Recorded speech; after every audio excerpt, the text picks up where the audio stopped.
ओम शांति। आज है 12 सितंबर 2022। सुनते हैं आज की साकार मुरली से मनन योग्य प्रश्नोत्तर। पहला प्रश्न है, महीन ते महीन और गुह्य बात कौन सी है जो तुम बच्चों ने अभी समझी है।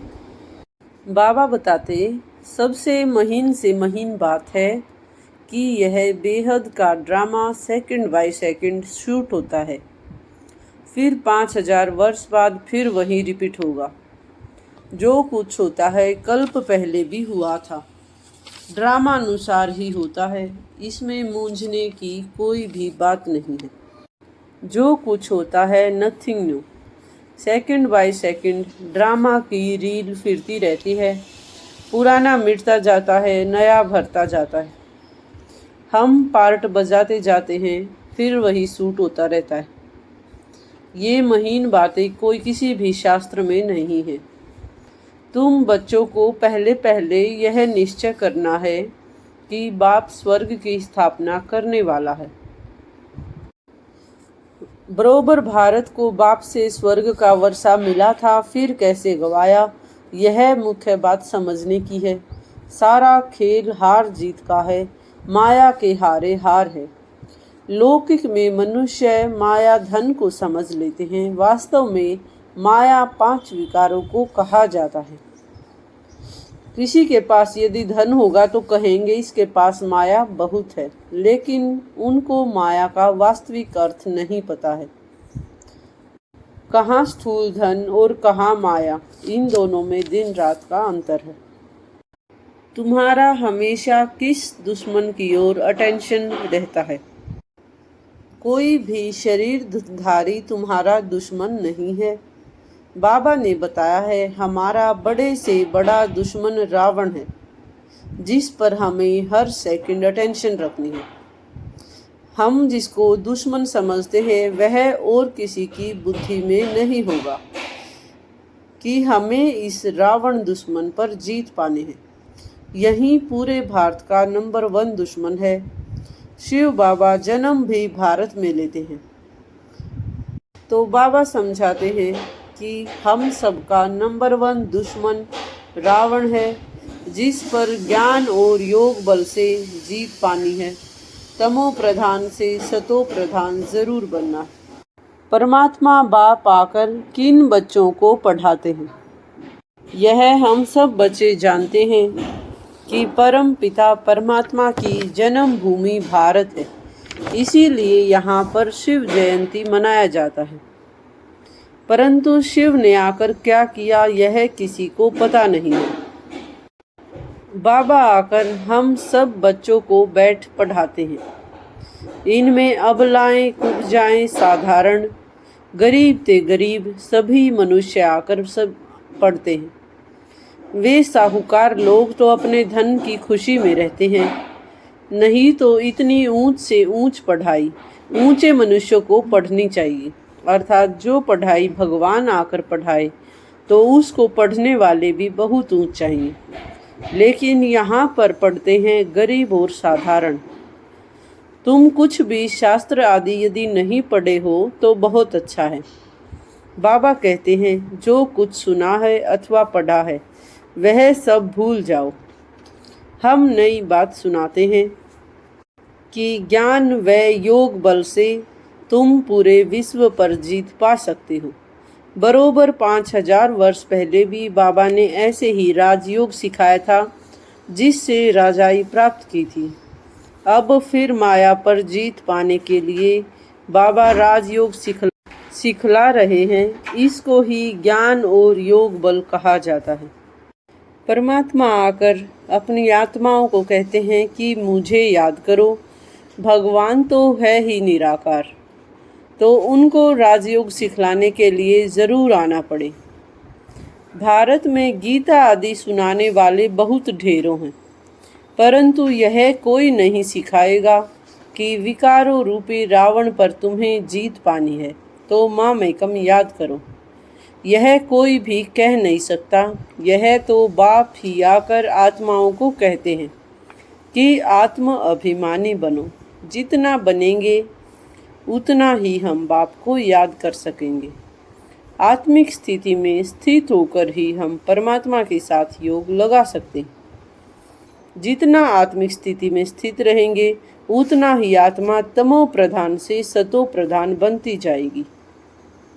अभी हमारे 84 जन्म पूरे हुए हैं, तो अब यह हमारा अंतिम जन्म है। तुम बच्चे अभी किस धुन में हो और बाकी दुनिया किस धुन में लगी हुई है? बाबा बताते हैं सारी दुनिया अभी बाहुबल के धुन में लगी हुई है, शारीरिक संसाधनों की होड़ में लगी हुई है और तुम लगे हुए हो योग बल की धुन में, जिससे दुश्मन पर तुम जीत पाते हो। यह राजयोग सिवाय बाबा के और कोई सिखला न सके। बाबा स्वयं कहते हैं कि मैं बहुत जन्मों के अंत में ही इनके शरीर में आकर प्रवेश करता हूँ, जिसके शरीर में कल्प पहले भी मैंने प्रवेश किया था, इसीलिए इनका नाम ब्रह्मा रखा है। तुम सब बच्चों के नाम भी रखे थे, कितने फर्स्ट क्लास नाम रखे थे। तो बाहर की दुनिया में कितना हंगामा मचाते रहते हैं। तुमको यहाँ बस शांति में बैठ बाबा को याद करना है। यह है मोस्ट बिलवेड माता पिता जो कहते हैं कि बच्चे इन विकारों पर तुम जीत पहनो, पवित्रता की राखी बांधो। बाबा की श्रीमत क्यों ज़रूरी है? बाबा की श्रीमत हमारे लिए श्रेष्ठ बनने के लिए ज़रूरी है। बाबा कहते हैं लाडले बच्चों मुझे याद करो, विक्रमाजीत बनने का और कोई भी उपाय नहीं है। तुम बच्चों को भक्ति मार्ग के धक्कों से छुड़ाते हैं। अब रात पूरी होकर प्रभात होती है, दिन माना सुख रात माना दुख, यह सुख दुख का खेल है। बाबा श्रीमत के द्वारा यह सब राज बतलाकर हम बच्चों को त्रिकालदर्शी बनाते हैं। अब जो जितना पुरुषार्थ करे वह उन पर निर्भर है, अर्थात नंबरवार पुरुषार्थ अनुसार। बीज और झाड़ को जानना है। बाबा कहते हैं बच्चे अब टाइम थोड़ा है, तुम बाप को याद करने लग जाओ और फिर चार्ट को बढ़ाते जाओ। देखना है कि हम श्रीमत पर बाबा को कितना याद करते हैं। बाबा तो सिर्फ सिखलाने वाला है, बाकी पुरुषार्थ हम बच्चों को करना है। बाप तो है पुरुषार्थ करने की विधि बताने वाला। आज की मुरली में बाबा ने हमें खुद से भी ऊंचा दर्जा क्यों दिया है? बाबा कहते हैं कि मैं बच्चों का ओबीडिएंट हूँ। जिस प्रकार से लौकिक में भी बाप बच्चों पर बलि चढ़ते हैं, तो बड़ा कौन हुआ, बाप हुआ या बच्चे हुए? बाप सब कुछ अपने बच्चों को दे देते हैं, फिर भी बच्चा छोटा है तो इसीलिए रिगार्ड अवश्य रखना होता है। यहाँ पर भी परम पिता परमात्मा हम बच्चों पर बलि चढ़ते हैं, वर्षा देते हैं, तो बच्चा ज़्यादा बड़ा हुआ, अर्थात बच्चा हर ओहदे में मास्टर हुआ।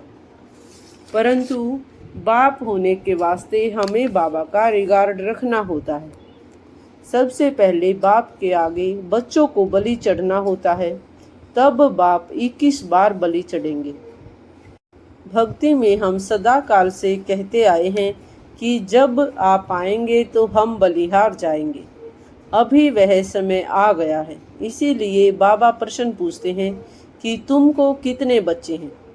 फिर ख्याल में आता है कि एक बालक शिव बाबा भी है। तो अब सोचो और विचार करो कि हमारा कल्याण कौन सा बालक कर सकता है, अर्थात शिव बाबा ही हमारा सबसे कल्याणकारी बच्चा है, तो उसको ही हमें वारिस बनाना चाहिए। हमें खुद का मददगार कैसे बनना है? हमें पुरुषार्थ द्वारा और बाबा की श्रीमत पर चलकर अपनी ऊंच स्थिति बनानी है, एक रस अवस्था बनानी है। उसी द्वारा हम स्वयं के मददगार बन सकते हैं, क्योंकि आगे समय ऐसा आएगा कि जो कोई किसी का क्रियाक्रम करने वाला ही नहीं रहेगा।